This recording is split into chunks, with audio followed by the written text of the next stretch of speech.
আজকে আমাদের আলোচনার বিষয় বিখ্যাত পদার্থতত্ত্ববিদ বৈজ্ঞানিক সত্যেন্দ্রনাথ বসু গ্যালিলিও প্রবন্ধ। এখন এই গ্যালিলিও কে ছিলেন? আমরা খুব অল্প কথায় যদি বিষয়টা বোঝার চেষ্টা করি বা মানুষটিকে জানতে চেষ্টা করি, তাহলে বলতে হবে এরকম: গ্যালিলিও একজন বৈজ্ঞানিক। কেন না, তিনি বিজ্ঞান সাধক হিসাবে আমাদের যে দূরবীন, অর্থাৎ আমরা দূরের জিনিসকে কাছে দেখি, এই দূরবীন আবিষ্কার করেছিলেন। যদিও গ্যালিলিওর আগে ওলন্দাজ এক ব্যক্তি যার নাম জেমসন, তিনি দূরবীন প্রথম আবিষ্কার করেছিলেন। তো গ্যালিলিও সেটাকে আরো উন্নত করে, বা গ্যালিলিও যে তার দেখে করেছিলেন এমনটা নয়, গ্যালিলিও গবেষণা চালিয়েছেন, তিনিও গবেষণা চালিয়েছিলেন। যাই হোক, তিনি প্রথম ওটা যখন আবিষ্কার করেন তখন গ্যালিলিও বলে দিয়েছিলেন যে কিভাবে এটা তৈরি হয়েছে। এবং একটু পার্থক্য রয়েই গেছে, সেটা হচ্ছে জেমসন যে দূরবীনটা আবিষ্কার করেছিলেন সেখানে সব কিছু উল্টো দেখাবে। মানে ধরো, পায়ের দিকটা মাথার উপর দিকে, মাথার দিকটা নিচের দিকে এরকম দেখাবে। কিন্তু গ্যালিলিও সেটাকে আরো উন্নত করে তিনি যেটা আবিষ্কার করলেন, সেখানে দেখব আমরা ঠিক যেমনটা দেখছি তেমনটাই ওই যন্ত্রের মধ্যে দিয়েও দেখতে পাচ্ছি। তাহলে এই রকম একটা দূরবীন তিনি আবিষ্কার করেছিলেন। তো এই ব্যক্তি তথা গ্যালিলিও, তার জীবনে বেশ কিছু ঘাত প্রতিঘাত হয়েছিল, এবং এই দূরবীনকে কেন্দ্র করেই তিনি কিন্তু অনেক অসুবিধার সম্মুখীন হয়েছিলেন। কেন? কারণ আমরা জানি, যদি বাইবেল লক্ষ্য করি বা যদি বাইবেলের কথা একটু জানার চেষ্টা করি, তাহলে বুঝবো যারা ধর্মযাজক, যারা ধর্ম নিয়ে যাদের চর্চা, তারা কিন্তু বাইবেলটাকে অনুসরণ করে। বাইবেলে বলা আছে সূর্য ঘুরছে, অর্থাৎ অস্থায়ী, পৃথিবী স্থির। মানে আমরা আপাত দৃষ্টিতে যেরকম দেখি, সূর্য পূর্ব দিকে উঠল, মধ্য গগনে আবার সে ক্রমশ পশ্চিম দিকে হয়ে গিয়ে অস্ত যাচ্ছে, তো বাইবেলে সেটাই বলা আছে। কিন্তু গ্যালিলিও তার এই দূরবীনের মাধ্যমে তিনি প্রমাণ করলেন কোপার্নিকাস যে কথাটা বলেছিলেন, অর্থাৎ পৃথিবী চলমান, সূর্য স্থির, এটা তিনি প্রমাণ করলেন। শুধু প্রমাণ করলেন মানে কি, তার যন্ত্র দূরবীনের মাধ্যমে সেটা দেখা গেল, তাহলে আমরা তো চোখে বিশ্বাস করবোই। তখন পোপ বা ওই ধর্মযাজকরা তারা কিন্তু গ্যালিলিওর পিছনে লাগলো, এবং তারা বললেন না, গ্যালিলিও ভুল বলছে, যেটা যন্ত্রের মাধ্যমে দেখা যাচ্ছে সেটা যন্ত্রের ভুল, অর্থাৎ ওই যন্ত্রের কোনো কারসাজিতে আমরা এটা দেখতে পাচ্ছি। এইভাবে যেন গ্যালিলিও কিন্তু অনেক অন্যান্য আমাদের সৌরমণ্ডলে অন্যান্য গ্রহ, বৃহস্পতি, শনি, এইসব তাদেরও অবস্থান বা সেই বিষয়গুলো তিনি ওইখান থেকে দেখেন, এতটা উন্নত ধরনের তিনি করেছিলেন। আবার ওই যে দূরবীনটা, সেইটা আবার সেই নৌবাহিনীতে ব্যবহার করা হতো, কারণ সেখানে দূর থেকে শত্রুর অবস্থানটা দেখা যায়। তাহলে এইটা একটা ভালো কাজ, ভালো কাজেও লেগেছে, বা আমরা একটা বলতে পারি অবশ্যই ভালো কাজে লেগেছে, লাগবে। তো এখন কথাটা হচ্ছে, গ্যালিলিওর নিজের দেশ তাকে শেষের দিকে যথেষ্ট শাস্তি দিয়েছে, কষ্টের সম্মুখীন করেছে। অপরপক্ষে অন্য দেশ তার এই থিওরিটাকে নিয়ে তারা তার সুফলটা উঠিয়ে নিয়েছে। এটা মোটামুটি গ্যালিলিওর জীবন নিয়ে আমরা বললাম। তো এবার আমরা এই প্রবন্ধে বিখ্যাত বৈজ্ঞানিক সত্যেন্দ্রনাথ বসু তিনি কি বলছেন আমরা একটু দেখে নেব। 1609 সালে এক নতুন ব্যাপার ঘটেছিল। হল্যান্ডে একজন কাজে, যেটা আমরা বলছিলাম হল্যান্ড তথা ওলন্দাজ, হল্যান্ড দেশের অধিবাসীদেরকে ওলন্দাজ বলা হয়। তো সেই জেমসনের কথা এখানে বলছি। নলের দুপাশে চোখ রেখে দেখলেন দূরের জিনিস বড় দেখাচ্ছে, মনে হয় যেন কাছে এগিয়ে এসেছে।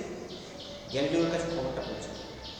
তিনি কাগজে প্ল্যান এঁকে আলোর রেখাপাতের বিষয়ে বিচার করতে চাইলেন। শীঘ্রই এই সমস্যার সমাধান হলো। দূরবীন তৈরি করতে পারলেন এবং সেটা আরো ভালো শক্তিশালী হলো। হল্যান্ডের লোকটা স্বপ্নকে দেখছিল, গ্যালিলিও যা করলেন তাতে একদম যেমনটা তেমনটাই দেখাচ্ছে। ভেনিস, গ্যালিলিওর যে শহর, সেখানে কর্তৃপক্ষের কাছে তার খুব কদর বেড়ে গেল। কেন? কারণ সমুদ্র পথে ভেনিসের নৌবাহিনী তখন ঘুরে বেড়ায়, নানা দেশ থেকে পণ্য সংগ্রহ করে এবং ইউরোপীয় নানা স্থানে কেনাবেচা করে। মানে তারা ব্যবসা বাণিজ্যের কারণে বিভিন্ন দেশ থেকে জিনিসপত্র নিয়ে এসে অন্য বিভিন্ন দেশে বিক্রি করে এবং সেখান থেকে তাদের যে লাভ বা লভ্যাংশ অর্জন করে। তো সেটাই বলছে বাণিজ্যে বসতি লক্ষ্মী। রূপকথার স্বপ্নপুরীর মতো তখন ভেনিস শহরের সম্পদ। মধ্যে মধ্যে নৌবহরকে শত্রুপক্ষের আক্রমণ, মানে এক কথায় এখানে আমরা বুঝতে পারছি শত্রুপক্ষের আক্রমণ থেকে রক্ষা করার জন্য গ্যালিলিওর ওই দূরবীন তৈরি করতে হলো। গ্যালিলিওকে বললো তোমার এই দূরবীন বা আপনার এই দূরবীন আপনি তৈরি করে দিন, আমরা প্রত্যেক জাহাজে বসাবো। তৈরির সঙ্গে সঙ্গে যন্ত্রটা আরও উন্নত হতে শুরু করলো। এটা স্বাভাবিক।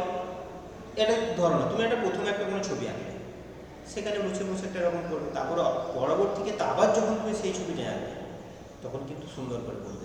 কিংবা ধরো ছোট্ট শিশু প্রথম যখন অ লিখতে শিখে, তাহলে প্রথম সে অ যখন লিখছে তখন কিন্তু খুব ভালো করে হয় না। তারপর ক্রমশ আস্তে আস্তে যখন সে বড় হয় তখন কিন্তু একসাথে সে অ লিখছে এবং ক্রমশ আরও যখন বড় হচ্ছে সুন্দর হাতে লেখা হচ্ছে।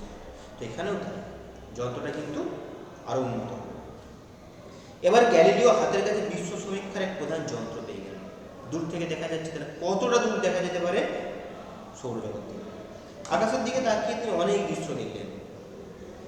তার আগে এসব মানুষের কল্পনার অতীত ছিল, তার আগে এগুলো খুব ভাবতেই পারেনি এরকম কিছু হতে পারে। চাঁদের পাহাড়, ছায়াপথের লক্ষ লক্ষ তারা সমাবেশ চোখে পড়লো। আবার এলো নতুন নতুন উপগ্রহের খবর, যেগুলো জানতো না, সেই উপগ্রহগুলোর খবর পাওয়া গেল। আমাদের পৃথিবীকে প্রদক্ষিণ করছে একটি মাত্র চন্দ্রমা। চন্দ্রমা মানে এখানে চন্দ্রকেই ঘুরছে। যাই হোক, গ্যালিলিও দেখলেন বৃহস্পতি গ্রহের 4টি উপগ্রহ ঘুরছে। তখনকার দিনে ধার্মিক পণ্ডিত এসব বিশ্বাস করতে চায় না, যেটা আমি একটু আগেই বলছিলাম। কারণ তারা বাইবেলের বিরুদ্ধে বা বাইবেলের বাইরের কোনো কথা তারা মানতে চায় না। যাই হোক, সেটাই তারা করছে। তারা ভাবলেন এভাবে কোপার্নিকাসের বিশ্ববিন্যাসের সপক্ষে যুক্তি সংগ্রহ করে গ্যালিলিও অন্যায় করছেন। কোপার্নিকাসের বিশ্ববিন্যাস তত্ত্ব অনুসারে সূর্য স্থির, অন্যান্য গ্রহরা ঘুরছে, তার পক্ষে তিনি যেন প্রমাণ সংগ্রহ করছেন। এটা কিন্তু ঠিক করছেন না। কারা বলছেন? এটা ওই যারা ধার্মিক পণ্ডিত। দূরবীনের মধ্যে কোনো জাদু বলে বৃহস্পতি চাঁদের ছবি পড়েছে, যা চোখে দেখা যায় না, তা যন্ত্রে প্রতিপন্ন হলে যন্ত্রেরই কাছে। যদি সেটা ঠিকঠাক হতো তাহলে চোখে দেখা যেত। এবার বিষয়টা ভাবো, সবটাই কি চোখে দেখা যাবে? অনেক দূরের জিনিসটা কিন্তু চোখে দেখতে পাবো, তাহলে সেটা আমাকে যন্ত্রের মাধ্যমে দেখতে হচ্ছে। কিংবা ধরো যার চোখ খারাপ হয়ে গেছে, তাকে চশমা পরে দেখতে হচ্ছে, তাহলে চশমা পরে তার দৃষ্টিটা সংশোধন করে তবে দেখতে পাচ্ছে। তাহলে এখানে তার খালি চোখে দেখতে পাচ্ছে না বলে বলবো চশমাটার দোষ। চশমা পরে দেখতে পাচ্ছি মানে চশমাটার কারসাজি? আসলে তা নয়, এখানে তার চোখের পাওয়ার অতটা নেই। এটা আমি জাস্ট অন্যরকম বললাম। তো এখানে দেখো, খালি চোখে ভালো মানুষ অনেক দূরের জিনিসকে দেখতে পাবে না, তাহলে তার জন্য তাকে তো যন্ত্রের সাহায্য নিতেই হবে। কিংবা ধরো মাইক, আমি খালি গলায় কত দূর শোনাতে পারবো? তার চেয়েও অনেক বেশি শোনাতে পারবো যদি আমি মাইকের সামনে বলি, মাইক্রোফোন নিয়ে বলি। তাহলে মাইক্রোফোনের মাধ্যমে যখন বলছি আমার সেই কথা অনেক দূরে যাচ্ছে, তাহলে মাইক্রোফোন কি করছে? আমার ক্ষমতাটাকে বাড়িয়ে দিচ্ছে, তাই তো? তার মানে মাইক্রোফোনটার জন্যই যে সবটা হচ্ছে এমনটা নয়।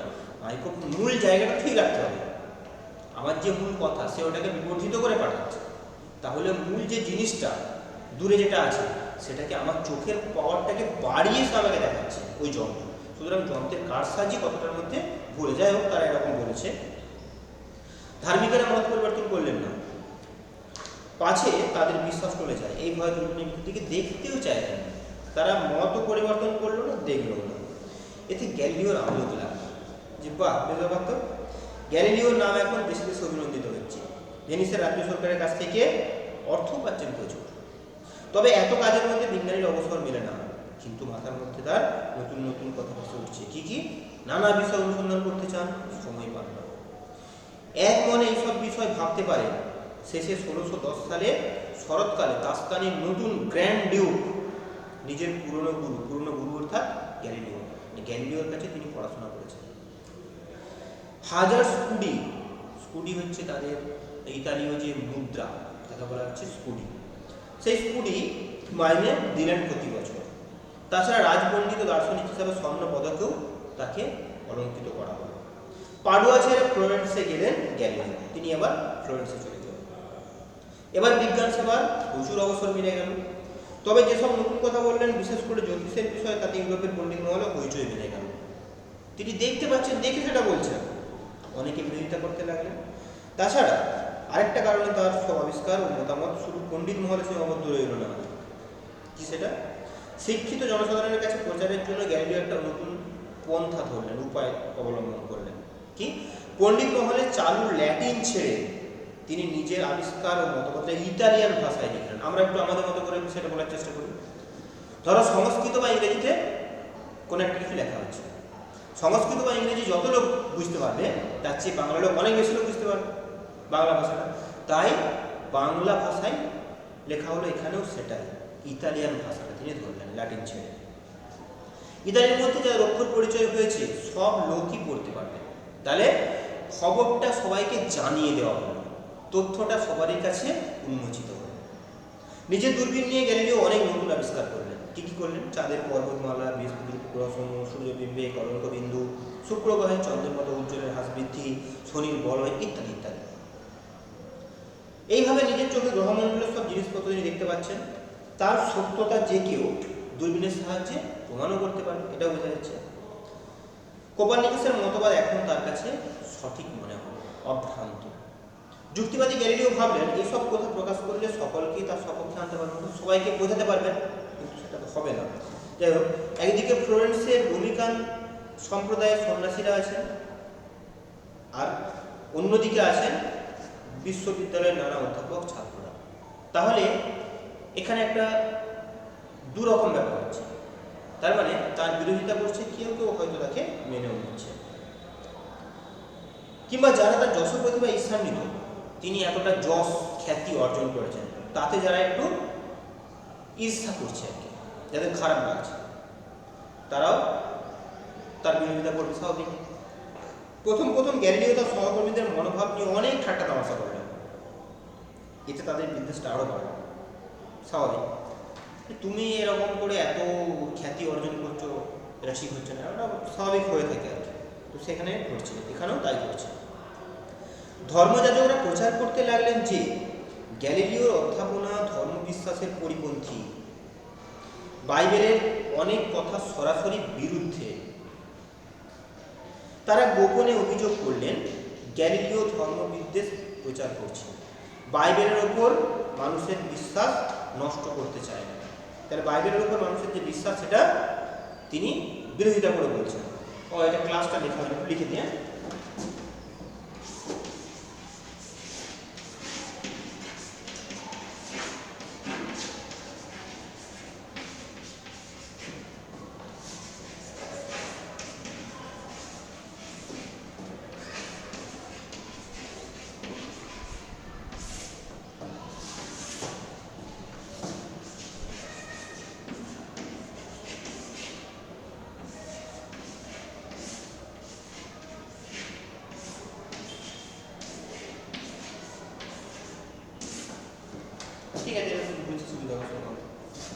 দেখো, তার বিরুদ্ধে ষড়যন্ত্র গোপনে কাজ আরম্ভ করল।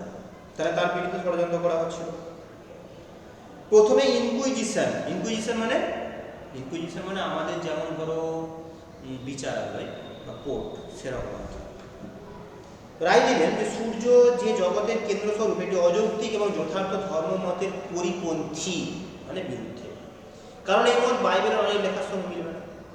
আমরা প্রথমেই বলছিলাম বাইবেলে যেহেতু নেই, সুতরাং মিথ্যা, যা এতকাল ধার্মিক যাজক ও পণ্ডিতেরা শিক্ষা দিয়ে এসেছেন। তাহলে এতকাল যেটা বলা হচ্ছে, এটা তোমরাও দেখবে ভূগোলের ক্ষেত্রেও। আগে পৃথিবীকে মনে করা হতো গোল চ্যাপ্টা থালার মতো, তো এখানে সেটাই বলছে। কিন্তু আমরা জানি যে পৃথিবীটা নয়। কিংবা ধরো সূর্যগ্রহ বলা হচ্ছে রাহু গিলে ফেলছে, আবার গোলাটি কাটা বলে বেরিয়ে আসছে, কিন্তু আমরা বিজ্ঞান পড়ে জেনে গেছি কি ব্যাপারটা, তাই না? তো এখানে সেটাই বলছে। দেখো, সঙ্গে সঙ্গে এই সিদ্ধান্তও প্রকাশ করলেন যে পৃথিবীর আহ্নিক বা বার্ষিক গতির ধারা প্রকৃত ধর্মবিশ্বাসের বিরোধী। এই যে আহ্নিক গতি বার্ষিক গতির কথাটা বলছেন, এটা কিন্তু বাইবেলের মূল কথার বিরুদ্ধে আছে, সুতরাং এটা ভুল। 1616 সালের মার্চ মাসে কোপার্নিকাসের বই এবং সেই সম্পর্কিত আরো দুটি বইয়ের প্রচার তারা নিষেধ করে দিলেন।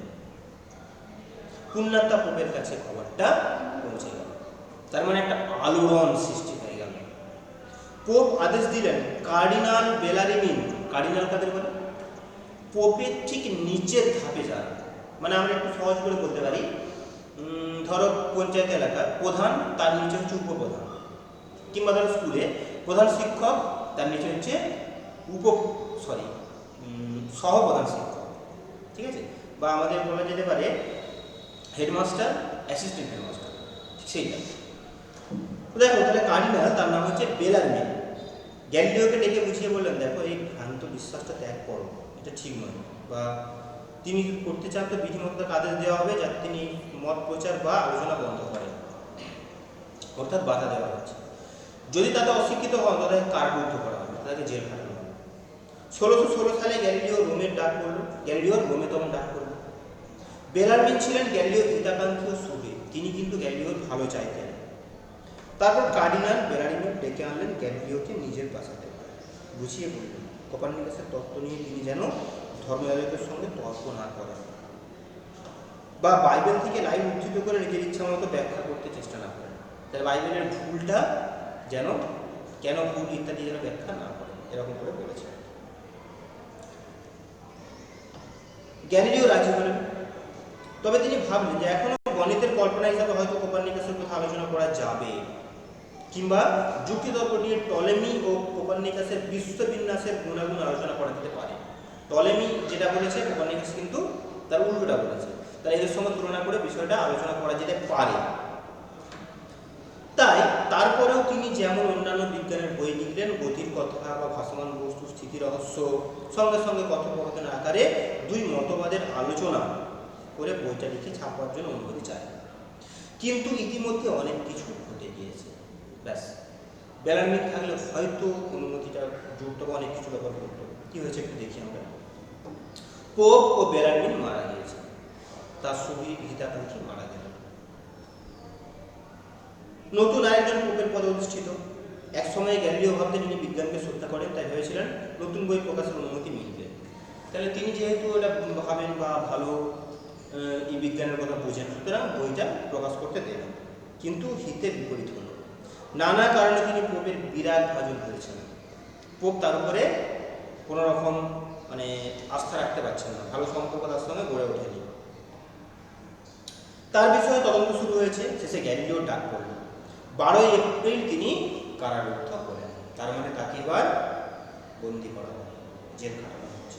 দেখো একজন বড় বৈজ্ঞানিক, তিনি সত্যের জন্য তাকে এরকম একটা সমস্যার সম্মুখীন হতে হচ্ছে। বন্ধুদের সঙ্গে দেখা করা নিষিদ্ধ হয়ে গেল। 30 এপ্রিল গ্যালিলিওকে স্বীকার করানো হলো যে যা কিছু তিনি এই বিষয়ে কথোপকথনে ছড়ে লিখেছেন সে সবই তার বৃথা গর্বের অজ্ঞতা ও অসতর্কতা নিদর্শন। তার মানে তিনি যা কিছু এখানে বলেছেন বা লিখেছেন সেগুলি ভুল, এক কথায় বলতে গেলে সেগুলি ভুল। ভাবো, তিনি প্রমাণ সহ সঠিক তথ্য দিয়েছেন, কিন্তু সেটাকে ভুল বলা হচ্ছে, তাই না? তার নির্যাতনের এখানেই শেষ হলো না, তার মুখ দিয়ে বলানো হলো যে তিনি কোপার্নিকাসের মতে বিশ্বাস ত্যাগ করেছেন। তিনি কোপার্নিকাসের যে মতবাদটাকে মেনে নিয়েছিলেন, এখন সেটা তিনি বিশ্বাস করছেন না। বিচারকদের সামনে অনুতাপ ব্যঞ্জক সাদা পোশাক পরে তিনি হাঁটু গেড়ে রইলেন, মানে কোথায় বলতে গেলে তাকে বাধ্য করা হলো। বিচারকেরা বললেন, তোমার ভুল দেশের ভয়ানক অমঙ্গল করেছে, তার শাস্তি তোমায় পেতে হবে, তোমার বই নিষিদ্ধ বলে ঘোষিত হবে। আমাদের আদেশে তোমাকে কারারুদ্ধ থাকতে হবে যতদিন আমরা তোমাকে রাখতে চাই। তাছাড়া 3 বছর ধরে প্রতি সপ্তাহে অনুতাপ সূচক প্রার্থনা করতে হবে। অর্থাৎ অনুতাপ, খেদ, আক্ষেপ, মানে আমি ঠিক করিনি, ভুল হয়েছে, এটা আমার উচিত হয়নি, এরকম করে তাকে বলতে হবে। এর 2 দিন বাদে ইনকুইজিশন তাকে ফ্লোরেন্সের দূতাবাসে পাঠালেন। প্রথমে তাকে সিয়েনাতে আর্চ বিশপের নজরবন্দি করে রাখা হলো। আর্চ বিশপ মানে ধর্মযাজকদের প্রধান ব্যক্তি। তারপর ফ্লোরেন্সের শহরতলিতে নিজের গিয়ে অন্তরীণ হইলেন তিনি। অর্থাৎ তাকে নিজের ঘরের মধ্যেই আটকে রাখা হলো। দুঃখে কষ্টে গ্যালিলিওর জীবনের শেষ 9 বছর কাটল। তখনও বিজ্ঞানের নতুন কথা ভাবতে চেষ্টা করতেন বটে, কিন্তু জীবন বিস্তার হয়ে গেছে। স্বাভাবিক, মানুষের জন্য, দেশের জন্য, বা বলতে পারি সারা বিশ্বের জন্য তিনি এইরকম একটা অভাবনীয় আবিষ্কার করলেন, আর তার দেশ তাকে কি ফল দিল, অর্থাৎ তার যোগ্য সম্মান তাকে আমরা দিলাম না। দেখো, যে মেয়ে তার পরিচর্যা করতো এই দুঃখ কষ্টের মধ্যে সেও মারা গেল, নিজে অন্ধ হয়ে যেতে বসে দীর্ঘদিন ওইভাবেই কারাবদ্ধ অবস্থায় থাকতে। এমনি তার চোখের অবস্থা ভালো ছিল না, এটা আমরা জানবো। সেটা হচ্ছে চোখের অবস্থা খুব একটা ভালো ছিল না বলে তার বাবা বা তার বাড়ির লোক তাকে তখন পড়াশোনার দিকে বেশি চাপ দেয়নি। যাই হোক, তাহলে এখন ক্রমশ তিনি অন্ধ হতে চলেছেন। সব শেষে 8ই জানুয়ারি 1642 সালে 77 বছর বয়সে তিনি মারা গেলেন। তাহলে আমরা কি দেখলাম? আমরা একজন মহান বৈজ্ঞানিক গ্যালিলিও তার সকলের জন্য তথা বিশ্ববাসীর জন্য এই যে কিছু করে যাওয়া, এই যে একটা আবিষ্কার, তার মূল্য তিনি কিন্তু পেলেন না, তার প্রাপ্য সম্মান তিনি কিন্তু পেলেন না। কি পেলেন? যা পেলেন সেটা তার মোটেই পাওয়ার কথা ছিল না। অপমান, অসম্মান, তাই না, এবং শাস্তি। তো এটা স্বাভাবিক, আমরা বাংলার ক্ষেত্রেও বলতে পারি। বিদ্যাসাগর যখন বিধবা বিবাহ প্রবর্তন করলেন, কম প্রতিকূলতা অতিক্রম করতে হয়নি। রাজা রামমোহন যখন সতীদাহ প্রথা উচ্ছেদ করলেন, তাকেও কম প্রতিকূলতার সম্মুখীন হতে হয়নি। কারণ কি? কারণ আমাদের সমাজে যারা ব্রাহ্মণ পণ্ডিত, তারা কিন্তু শাস্ত্রের দোহাই দিয়ে বিষয়গুলোকে মেনে নিতে চায়। যাই হোক, এইভাবে বিভিন্ন ক্ষেত্রে আমরা কিন্তু দেখেছি যে বিষয়গুলো ঘটেছে। তাই গ্যালিলিওর ক্ষেত্রেও ব্যতিক্রম ঘটেনি। তার দেশের মানুষজন তার সঙ্গে এক কথায় বলতে গেলে বেইমানি করেছে, অর্থাৎ তার যথার্থ সম্মান তাকে দেয়। এটা কিন্তু মোটেই কাম্য নয়। যাই হোক, তাহলে আমরা এইরকম একজন বিখ্যাত বৈজ্ঞানিক, তার জীবনের আবিষ্কারের ঘটনা, তার ব্যক্তিগত এগিয়ে যাওয়া উন্নতির ঘটনা যেমন দেখলাম, তার পাশাপাশি তার অপ্রাপ্তি সেটা আমরা দেখলাম। তাকে আমরা কিন্তু তার প্রাপ্য সম্মান দিইনি তো দূরের কথা, তাকে অসম্মান করেছি, তাকে চরম শাস্তির মুখে ঠেলে দিয়েছি। এই ছিল আমাদের আজকের প্রবন্ধের বিষয়।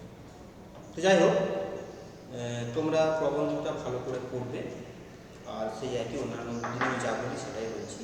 প্রশ্ন উত্তর সবই তোমরা প্রবন্ধ থেকেই পাবে। এখানে অনুশীলনী আকারে দেওয়া আছে হাতে কলমে, একটু পড়ে দেখো, তাহলে কিন্তু একটু করতে পারবে। ঠিক আছে? আর যদি কোনো অসুবিধা হয় তাহলে পরবর্তী আমাদের ডাউট ক্লিয়ারিং ক্লাস হয়তো করা হবে, তখন একটু দেখে নেব। ঠিক আছে? তখন তোমাদের যা সমস্যাগুলো থাকবে আমরা আলোচনা করব। এগুলোর মধ্যে খুব, আর যেগুলো তোমরা পারবে না সেগুলো লিখে রাখবে। ঠিক আছে? তোমরা দেখবে মানে বইও পাবে হয়তো, বা অন্যান্য স্যার ম্যাডামকে জিজ্ঞাসা করে, পাশাপাশি হয়তো বাবা মা যারা জানেন তাদের সাহায্য নিয়ে একটু অনুশীলনগুলো করে থাকবে। ঠিক আছে? আচ্ছা, আজকে তাহলে আমরা এখানেই রাখছি। পড়াশোনা করতে সকলে ভালো থাকবে।